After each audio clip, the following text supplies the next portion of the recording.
வணக்கம் நேர்களே. ஐரோப்பிய செய்திகளின் இரவு நேர செய்திகள். முதலில் தலைப்புச் செய்திகள். அமெரிக்க ராணுவத்தின் ரகசிய மரண தண்டனை திட்டம் கசிவு. அதிபர் டிரம்ப் சிக்னலுக்காக 4 கைதிகள் காத்திருப்பு. செயற்கை நுண்ணறிவு குறித்து போப் லியோ எச்சரிக்கை. பிரிட்டன் பாதுகாப்பு திட்டத்தில் அணுசக்தி போர் விமானங்கள் முடங்கும் அபாயம். பிரிட்டனின் பழமையான வரலாற்று சிறப்புமிக்க விமான நிலைய முனையம் நிரந்தரமாக மூடல். சுற்றுலா கப்பல் மீது தாக்குதல் நடத்த திட்டம். கிரீஸில் ஹமாஸ் ஆதரவாளர் கைது. அயர்லாந்தில் 3 குழந்தைகளை கொல்ல முயன்ற நபர் மீதான விசாரணை தொடக்கம். ராணுவத்திற்கு நிதியை ஒதுக்காவிடில் பிரிட்டன் ரத்தம் சிந்த நேரிடும். பிரதமர் ஸ்டாமருக்கு எச்சரிக்கை. இனி விரிவான செய்திகள்.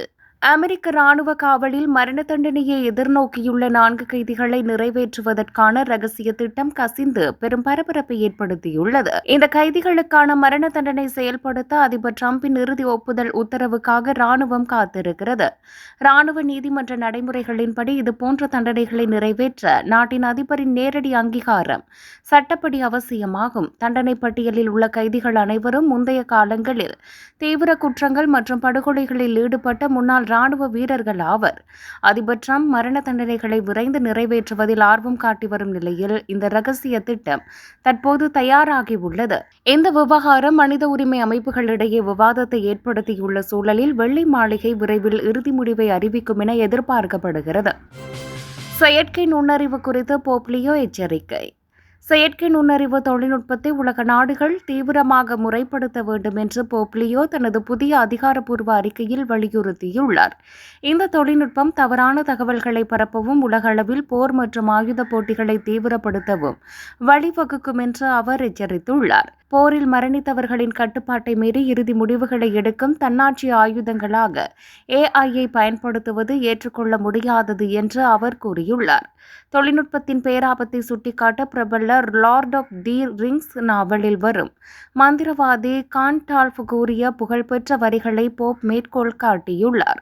நம் காலத்தில் நமக்கு முன்னால் இருக்கும் தீமைகளை வேரறுத்து அடுத்த தலைமுறைக்கு ஒரு தூய்மையான பூமியை வழங்குவதே நம் கடமை என்று அந்த மேற்கோள் வழியே அவர் விவரித்துள்ளார்.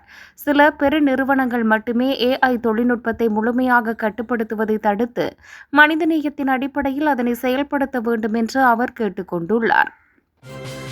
பிரிட்டன் பாதுகாப்பு திட்டத்தில் அணுசக்தி போர் விமானங்கள் முடங்கும் அபாயம்.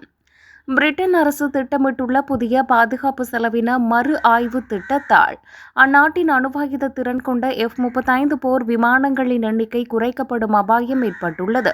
நாட்டின் பொருளாதார நெருக்கடிக்கு மத்தியில் ராணுவத்திற்கான நிதி ஒதுக்கீட்டை சீரமைக்க அரசு முயல்வதே இந்த சாத்தியமான வெட்டுக்களுக்கு முக்கிய காரணமாக கூறப்படுகிறது. அணுவாயுதங்களை ஏந்தி செல்லக்கூடிய அதிநவீன போர் விமானங்களின் எண்ணிக்கையை குறைப்பது பிரிட்டனின் நீண்டகால வான் பாதுகாப்பு திறனை பலவீனப்படுத்தும் என ராணுவ வல்லுநர்கள் கவலை தெரிவித்துள்ளனர். உலகளவில் குறிப்பாக ஐரோப்பாவிலும் மத்திய கிழக்கிலும் பாதுகாப்பு அச்சுறுத்தல்கள் அதிகரித்து வரும் வேளையில் இத்தகைய பாதுகாப்பு செலவின குறைப்பு தவறான முடிவாக அமையும் என விமர்சனங்கள் எழுந்துள்ளன. எனினும் நாட்டின் தற்போதைய பொருளாதார நிலைமையை கருத்தில் கொண்டு மிக அவசியமான பாதுகாப்பு திட்டங்களுக்கு மட்டுமே முன்னுரிமை அளிக்கப்படும் என அரசு தரப்பு வட்டாரங்கள் தெரிவிக்கின்றன. பிரிட்டனின் பழமையான வரலாற்று சிறப்புமிக்க விமான நிலைய முனையம் நிரந்தரமாக மூடல். பிரிட்டனில் 1936ஆம் ஆண்டு தொடங்கப்பட்ட உலகின் முதல் வட்ட வடிவ விமான நிலைய முனையம் தற்போது நிரந்தரமாக மூடப்பட்டுள்ளது.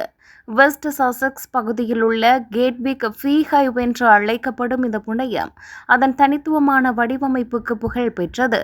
பயணிகள் ரயிலிலிருந்து இறங்கி சுரங்கப்பாதை வழியாக நேரடியாக விமான நிலையத்திற்குள் நுழையும் உலகின் முதல் ஒருங்கிணைந்த முனையமாக இது திகழ்ந்தது. 2ஆம் உலகப் போரின் போது ராணுவ பயன்பாட்டிற்காக பயன்படுத்தப்பட்ட இந்த தளம் பிரிட்டன் விமான போக்குவரத்து வரலாற்றின் முக்கிய அடையாளமாகும். கடந்த சில தசாப்தங்களாக வணிக ரீதியிலான அலுவலக இடமாக பயன்படுத்தப்பட்டு வந்த நிலையில் தற்போதைய உரிமையாளர்கள் இதனை முழுமையாக மூட முடிவு செய்துள்ளனர். வரலாற்று சிறப்புமிக்க இந்த பழமையான கட்டிடம் மூடப்படுவது பிரிட்டன் விமான போக்குவரத்து ஆர்வலர்கள் மற்றும் வரலாற்று ஆசிரியர்களிடையே பெரும் சோகத்தை ஏற்படுத்தியுள்ளது. சுற்றுலா கப்பல் மீது தாக்குதல் நடத்த திட்டம். கிரீஸில் ஹமாஸ் ஆதரவாளர் கைது. கிரீஸ் நாட்டின் கிரீட் தீவில் இஸ்ரேலிய சுற்றுலா கப்பல் மீது பயங்கரவாத தாக்குதல் நடத்த திட்டமிட்ட பாலஸ்தீன நபர் ஒருவர் கைது செய்யப்பட்டுள்ளார். 37 வயதான அந்த நபர் ஹமாஸ் அமைப்பின் தீவிரவாத பிரிவை சேர்ந்தவர் என்றும் தாக்குதலுக்கான இறுதி உத்தரவுக்காக காத்திருந்ததாகவும் போலீசார் தெரிவித்துள்ளனர். கடந்த ஒரு வருடத்திற்கு முன்பு காசாவிலிருந்து கிரீஸுக்கு வந்த அகதி அந்தஸ்து பெற்ற இவர் அங்குள்ள ஹோட்டல் ஒன்றில் எலக்ட்ரீசியனாக வேலை செய்து வந்துள்ளார். இவருடைய வீட்டில் நடத்தப்பட்ட சோதனையில் வெடிகுண்டுகள் தயாரிக்க பயன்படுத்தப்படும் ரசாயன பொருட்கள் மற்றும் ஆய்வக கருவிகளை போலீசார் பறிமுதல் செய்துள்ளனர். இவர் குண்டுகள் தயாரிப்பதற்கான சிறப்பு பயிற்சியை மலேசியாவில் பெற்றுள்ளார் என்பதும் சைப்ரஸில் கைதான தீவிரவாத குழுவுடன் இவருக்கு தொடர்பு இருந்ததும் தெரிய வந்துள்ளது. செவ்வாய்க்கிழமை வரவிருந்த இஸ்ரேலுக்கு சொந்தமான கிரவுண்ட் ஐரிஸ் என்ற சொகுசு கப்பலே இவருடைய முக்கிய இலக்காக இருந்திருக்கலாம் என அஞ்சப்படுகிறது. அயர்லாந்தில் 3 குழந்தைகளை கொல்ல முயன்ற நபர் மீதான விசாரணை தொடக்கம். அயர்லாந்து தலைநகர் டப்ளினில் கடந்த 2023ஆம் ஆண்டு 3 சிறு குழந்தைகள் மற்றும் ஒரு பராமரிப்பாளரை கத்தியால் குத்திய சம்பவம் உலகையே உலுக்கியது. இந்த கொடூரமான தாக்குதலில் ஈடுபட்ட 52 வயதுடைய ரியாத் பவுசாகர் என்ற நபர் மீது தற்போது நீதிமன்ற விசாரணை தொடங்கப்பட்டுள்ளது.